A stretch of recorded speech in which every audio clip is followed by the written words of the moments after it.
Lahat ng problema dinaton sa mabatang usapan. Isyan tayo sa food security.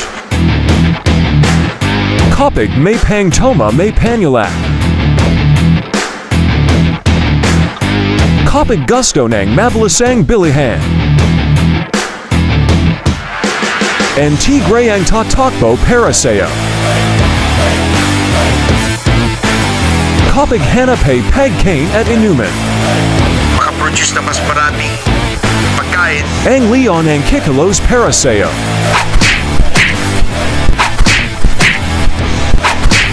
Kapag ang tigret leon ay nagsama sa negosyo.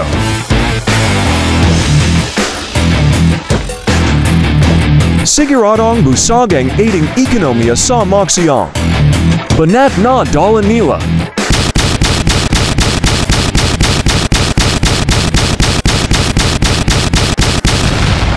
Ninong TV proudly presents, with the collaboration of LCP Films, ang Hariang Negosyo Henry C. At ang Hariang Alec at Peg Kane Ramone. With your Denver Ninong Castro as your Henry C. And a special guest Ricky LaCorte as Ramone. Ang Layan at ang Tigre. Studying Henry C's graph and SM Food Court food businesses. And his business connections with Ramon Ang in SM Supermalls. Simulcast on Ninong TV Facebook and YouTube, and also via LCP Films Productions December 14, 2023. Henry C, the King of Philippine Business. Presented you by Ninong TV. And LCP Films Productions Tandem for a great vlog experience. What's up to all of you, and this is your Denver Ninong Castro. Welcome to Ninong TV, your live watching on Facebook and YouTube subscribers, and also our new channels in Instagram, TikTok, and also. And today is another action of learning to discover the businesses of the King of Philippine Business, Mr. Henry C.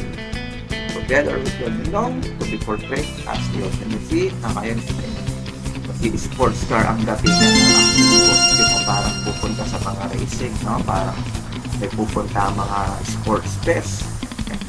Dahil special ang ating topic ngayon. For this moment, we will have the introduction or the study of Henry C. on his food businesses. So ano kayang food businesses ang meron yan? Siyempre, kapag food businesses, hindi ito mawawala sa ating shopping list. For 2 years, we are going to SM Supermarket and we are going to a hypermarket para mamili ng ating baon, food store or anything.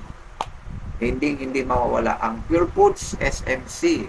Lalong-lalo na yung mga mahilig tumagay. Magpapasko na mga bibili ng mga alak yan. At siya ay walang iba kundi si Mr. Ramon Ang of San Miguel Corporation, under by the Pure Foods also. So, we will have the learning of Henry C. and Ramon Ang in this kind of variety, and the title of our vlog na ating tatalakayin ay Ang Leon at ang Tigre. Oy, diba? Lion at Tiger sa ating business product. So, something interesting sa ating mga researcher, sa ating mga student, kaway-kaway na malapit na magbakasyon, 2 weeks na lang, yes, magbakasyon na. At bago kayo magbakasyon, naghanap kayo ng learnings or discoveries tungkol sa SMC. Hindi SM Supermalls ko, iba yun. Kundi San Miguel Corporation, okay? Na matatagpuan nyo rin naman sa SM ko, diba kayo? Okay. So, we will have here a special guest na gaganap bilang Ramon Ang. At hindi rin po ako porket nakakostume ako ng ganito. We will have Mr. Ricky LaCorte. He will be my special guest and our new actor to become Mr. Ramon Ang. Siya po ay tatay rin po ni Nicola Corte. Si Nicola Corte yung ating nakasama last time sa Trio Partido, Part 1 and 2, and in the Duterte movie. So, daddy niya po yun. So, makikita natin ang kanyang introduction. So, first of all, bago natin pag-usapan yung mga businesses ni Tito Henry nyo, pagkain, pupunta muna tayo kay Ramon Ang. And the slide that will be given by Mr. Ricky. So who is Ramon Ang? What businesses he can do to serve the people aside sa alak na paborito ng ating mga titos, di ba? So hindi lang naman alak, hindi lang naman pagkain. I think meron din siyang mga other properties na pwedeng itulong at pwedeng i-serve sa ating taong bayan. So you will check it out. Ricky here, and I'm going to go and share about a man that will not only be an inspiration to you, but has been an inspiration to those who followed him since his inception. And the reason I say his inception is because he didn't start off this business mogul or this powerhouse. He started off just like you and me, which is he had a dream. But the most important thing that this man did was every single day of his life, he woke up when he realized what he wanted, and he said, I'm not going to let anything stop me. Now, the gentleman I'm speaking about today is Ramon C. Ang, born way back in 1954. Now, if you think you can't do what he did, I want you to realize something. Back in that era, he didn't have the internet. He possibly only had newspaper, yet he didn't let that low tech stop him from achieving what it is he does today. And he just keeps up with the times because he's keeping up by adapting to all the social media, anything that we take for granted today. Now, he is one of the greatest shareholders, if not the greatest shareholder, of San Miguel Beer. He's also the CEO of Cement, I believe it's called Eagle Cement. But more importantly, he dabbles in everything. So real estate, banking, construction, you name it, this man wants to get his foot in there because it's his passion. Now, last but not least, I want you to realize something. You yourself can achieve what it is you want to achieve if you will just wake up from your dream and take action. Remember, you're no different than he is. He's got 2 legs, you got 2 legs. You got 2 arms, you got 2 arms. He's got a great brain. You've got a great brain, but it's what you do with that brain that matters. So get out there, take those steps that you need to take towards your goals, and I promise you, whatever your goal is, whatever empire you want to create, you'll do it no matter what, if you'll wake up from your dream and take that action. That's from me to you. Tayo sa food security. Sana makatulong tayong makaproduce ng mas maraming pagkain para yung mga kababayan natin can easily afford ng mga pagkain kailangan nila. Napakarami pa noon. Parang pangarap po ng isang presidente yan, ah. Presidente lang ng gas station to. Tayo naman, trabaho lang tayo ng trabaho, araw-araw. Wala tayong tigil magtrabaho. Kamukha niyan. At the moment, we are building 10 mega poultry farm. Each poultry farm is 80 million birds per year.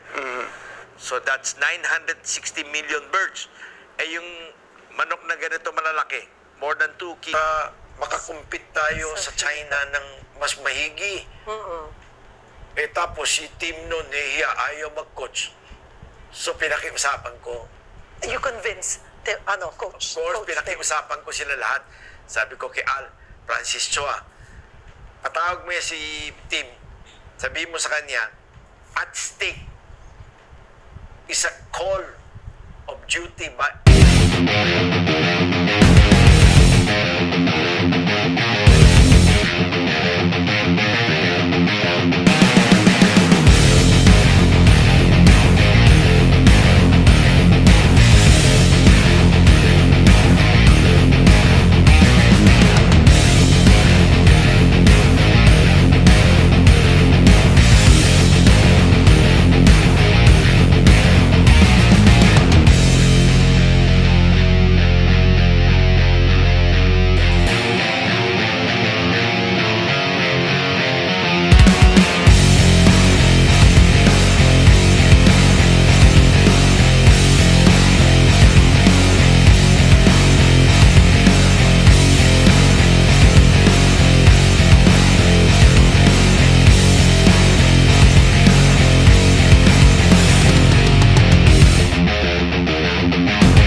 you've just witnessed, Ramon ang slides. By the way, thank you po, Tito Ricky, sa napakaganda yung slide na talagang very informative, no? Talagang nandun yung businesses niya, services, yung contribution, no? Talagang in other words is good show, di ba? So, ganda po. Salamat po for that, Tito Ricky, na talagang like father, like son. Naalala ko tuloy si Nico. Hello, Nico. Special shout out. Talagang ganda din mag-explain pagka English speaking talaga.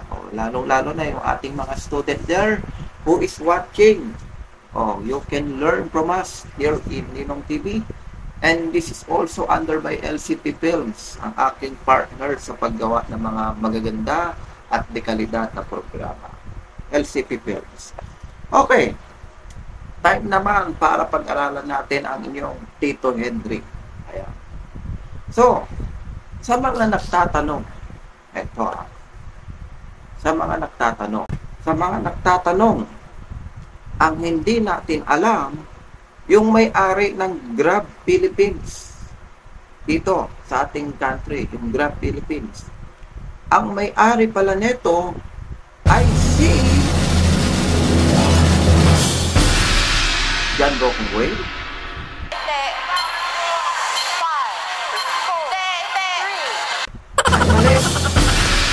Si Manny Pangilinan.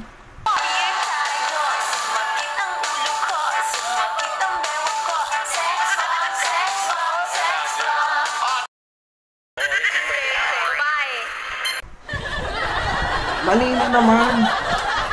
Okay, eto na talaga. Tito Henry C.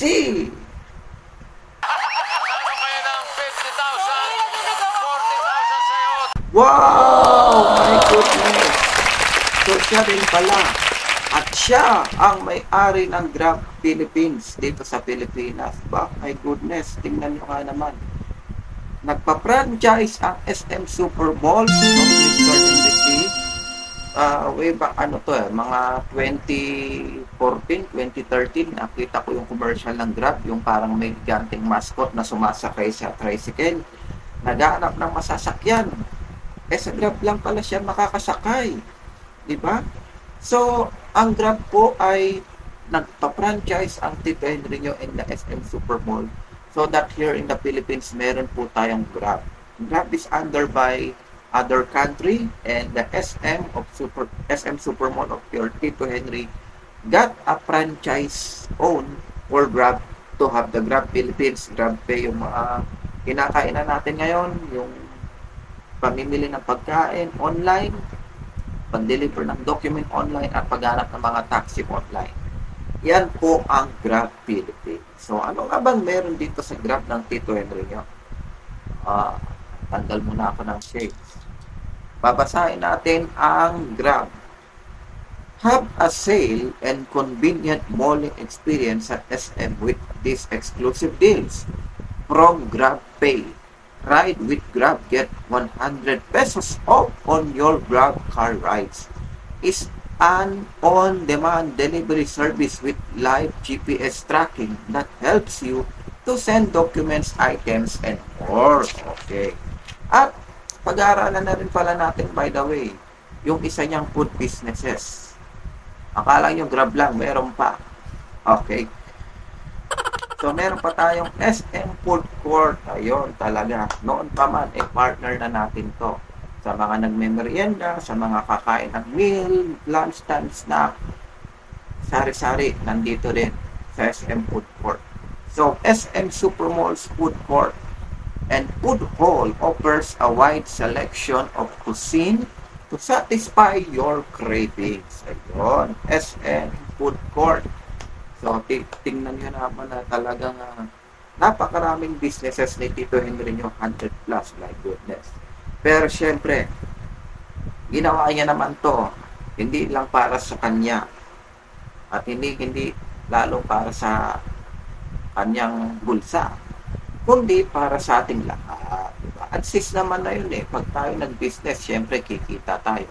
Pero the main objective of these businesses, lalong-lalo na foods kailangan yan ngayong magpapasko, kailangan na pangbaon ng mga chikiting, at kailangan ng ating pamilya. Pagkain, di ba? So, this is one of the businesses of Henry C. when it comes to food stores. At alam kong itong SM Food Court at Grab, dalawa lang po to. Pero tignan nyo naman ang businesses ni Henry C. sa SM, 80 plus, i-divide yan, marami pa rin. Diba? So, that is managed by the C families of Mr. Henry C.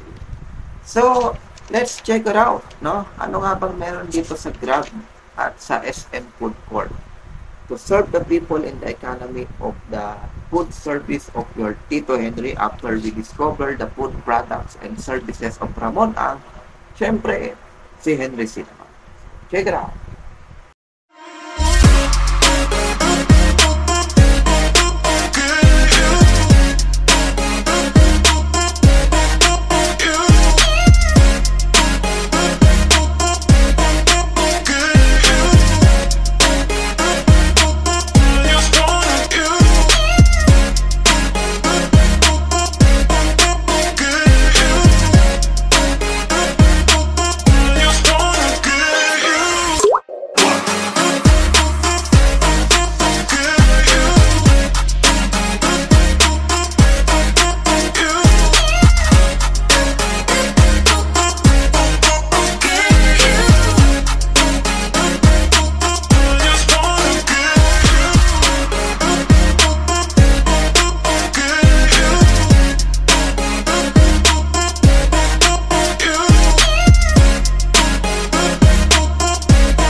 Okay, just witness the SM Food Court and the Grab.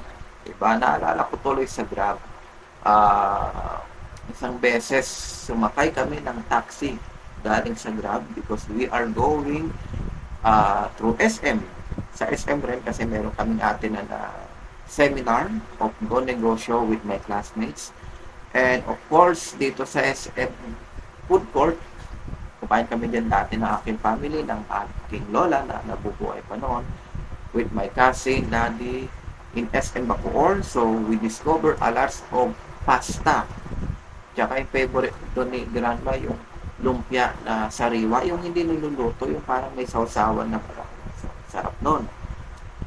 And of course, Grab. Basically, pag-order tayo ng pagkain. So, yan ang kapartner ng ating mga restaurant. Pagka o-order tayo ng McDo, pag-order ng Jollibee, dati 7,000 tatawag pa tayo. Ngayon, Grab na lang, dependor. Ay, dyan na yung pagkain mo. Diba? So, hindi natin alam for the first time. Ayan, sa mga nanonood sa atin ha, ang Grab po dito sa Pilipinas, franchise owned by Mr. Henry C. Lalong-lalo na po yung mga service just like yung mga taxi, mga motor, Yan po ay under by the SM Group Incorporated, the SM Investment ng inyong Tito Henry. Diba? Service for the people and the economy. Diba? Okay, for the next episode, ang tandem ng dalawa. So, ano nga bang relation ni Mr. Ramon Ang at ni Henry C. in serving the people in food products, industrial, beverages? So, dito natin malalaman na ang ating Tito Henry ay napakalaking sakop rin ng SMC. Dahil for through the years, pag tayo magsha-shopping ng mga baon, pagkain, at pati na rin ang mga paboritong inumin ng ating mga tito-tita, ay sa SM nyo rin po madidiscover. The Pure Foods, the San Miguel, diba?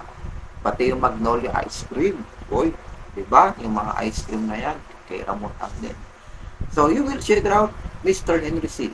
and Mr. Ramon Ang tandem of business.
I am more fulfilled when I am sure the man next door is at peace and fulfilled. From your Henry C. giving you my action of learning to serve the people and the economy. And thank you, Mr. Ramon Ang, for having you on the products that keep sell on the SM to enjoy the customer. Yung pera hindi mo madadala, kaya wag mong deducein ang pera. Yung pera is meant to be shared. From your Ramon Ang giving you the lesson of business in the SMC and for my Pure Foods. Thank you, Mr. Henry C, for your guidance and of approval to sell the products of my Pure Foods and SMC. Thank you to have you as my business partner for through the years. Okay, you've just discovered the two business of Henry C and Ramon Ang. No? So talagang leyon at tigre talaga ang serbisyo. They reunited as one to serve the people and to give the economy to rise up. for our next episode, syempre, is yung ating CSR. Ano nga bang pwedeng gawin ng SMC or ni Ramon Ang? Okay, so, of course, ang inyong Tito Henry, anong pwedeng CSR gawin ng SM Food Court at Grab dito sa ating bayan?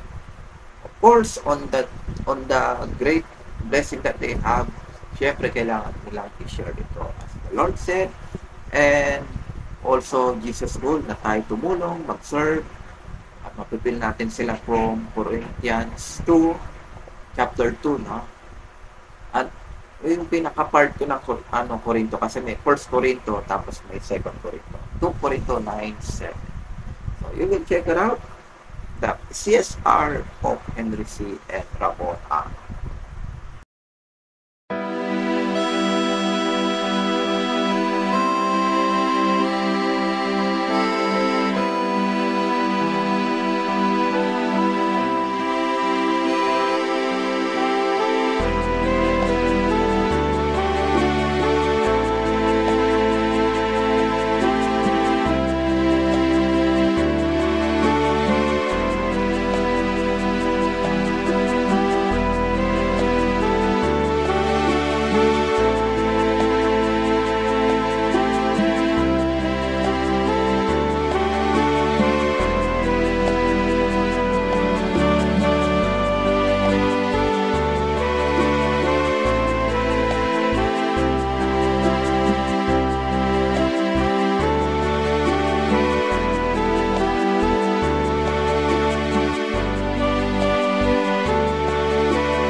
Thank you for watching, and God bless to all of you. At dito po nang tatapos ang ating vlog. Once again, the title of our vlog is Ang Leon at ang Tigre. Studying Henry C's Grab and SM Food Court food businesses and his business connection with Ramon Ang in SM Supermalls. Okay, naway kayo po ay may natutunan. Subscribe Ninong TV and buy this video vlog for only 150 pesos. And 80 pesos for screen record. Natapos na po ang ating promo. Balik na po tayo sa 150 and 80 pesos for screen record. So, next, ulit, production. Baka meron tayong discounts. Diba? And ito napakasaya ng CSR ni Ramon Ang. Biruin nyo, may 2 libreng corned beef galing SM Supermall of Pure Foods. Sa supermarket, pag nag-shopping kayo, pag mga ganyang promo, i-grab nyo na. Kasi yearly or monthly, may iba't ibang mga promo si Ramon Ang na sponsor niya si Tito Henry Sinyo. At ipanapakonvert ito sa kanyang mga supermall para matangkilik. While you receive that CSR, pwede nyo rin siyang itulong or it's a CSR for all. Malbawa, kinapos kayo sa budget, hindi na kayo nakabili ng baon. Pero good thing, you have a 2 free corned beef. O, diba? Pwedeng baunin ni anak, yung isa baon mo. Ulap nyo, diba? Or if ever you are donating in some of the outreach program, marami ka ng stocks ng corned beef, yung 2 donation na yan, pwede mo rin i-donate sa mga gusto mong i-donate. Samahan mo na rin ang bigas. Diba? Lalong-lalo na magpapasko na po. Ang tunay na diwa ng Pasko ay hindi gera, hindi sabuga, hindi lindol, etc. No? Ang spread natin ay kabutihan. Kaya naman po ang utos ng ating Lord Jesus to serve and to help the people, na tayo po ay magkaisa at mapipin natin ang tunay na Pasko kahit hindi December 25. Every day is Christmas. As long as we are helping the people, we are loving the people. Every day, Christmas. Diba? Okay, thank you for watching. Subscribe Ninong TV. At maraming salamat po. And see you for my other video vlog. Once again, thank you to Sir Ricky Laporte as our Ramon A. And of course, your Ninong is your MC. Thank you, thank you.